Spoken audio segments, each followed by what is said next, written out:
ኢየሱስን ሳምን እናንተ ሰባኪዎች በጠቅላላ ውሸታም ትሆናላችሁ። እሱ ከ2000 ዓመት በፊት የኖረ ነው፣ ሰባኪዎቹ ይበልጣሉ ብዬ ስመጣ እሱ ደግሞ ውሸታም ይሆናል። ቆይ ሁለቱንም ላስቀምጣቸውና ጠርዛቸውን ይዘው ኢየሱስም እዚህ ይቀመጥ፣ ሰባኪዎቹም እዚህ ይቀመጡ፣ ቃሉ እንደወረደ ብቀበል ይሻላል ብዬ መጽሐፉን ሳነብ ሁለታችሁም ውሸታም። ማንን ልመን ነው? አሳምኑኝ። መጽሐፍ ቅዱስ የህይወት መሰረት ነው ተብሎ ሊሰበክ ነው አይደል? የህይወት መሰረት የሆነው መጽሐፍ ቅዱስ ላይ ኢየሱስ ምን ብሏል? እናንብብ። አንዲት ነገር ከራሴ አምጥቼ አውርቼ አላውቅም። ኢየሱስ ሁሉን ቻይ ነው፣ አምላክ ነው ላላችሁኝ ሰዎች ራሱ ኢየሱስ ዮሐንስ ምዕራፍ 5 ቁጥር 30 ላይ የዮሐንስ ወንጌል ላይ ማለት ምን አለ?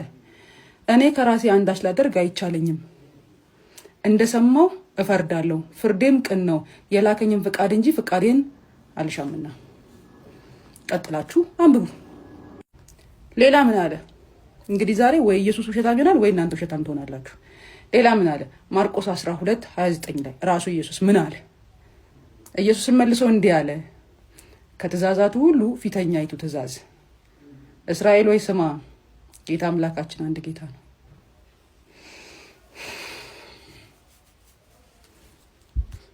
እሺ ሌላ ዮሐንስ 14:28 እኔ ሄዳለሁ ወደ እናንተም እመጣለሁ እንዳልኳችሁ ሰማችሁ፣ የምትወዱኝስ ብትሆኑ ከእኔ አብ ይበልጣልና ወደ አብ በመሄዴ ደስ ባላችሁ ነበር።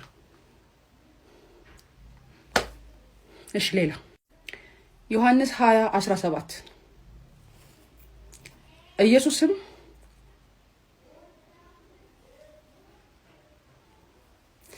ኢየሱስም ገና ወደ አባቴ አላረኩም እና አትንኪኝ፣ ነገር ግን ወደ ወንድሞቼ ሄደሽ እኔ ወደ አባቴና ወደ አባታችሁ ወደ አምላኬና ወደ አምላካችሁ አርጋለሁ ብለሽ ንገሪያቸው አላት። ማን ነው የሚታመነው ነው ጥያቄው። ማንን እንመን? መጽሐፉ የሚለው ሌላ ነው፣ ኢየሱስ የሚለው ሌላ ነው፣ ማይክ ይዛችሁ የምትሉት ሌላ ነው።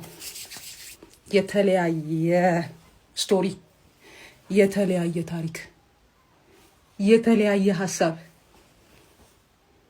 እኛ ኢየሱስ አምላክ ነው ስንል እሱ ይመጣና አብ ብቻ ነው አምላክ ይላል።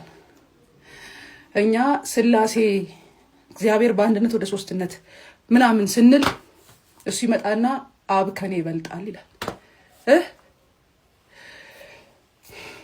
ኖ ብለን ነቅሰን ኢየሱስን እናሳምነው።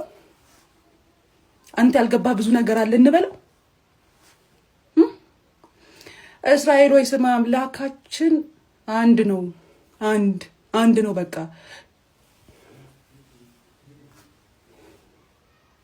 አሁን ገብቷችኋል ሀሳቤ?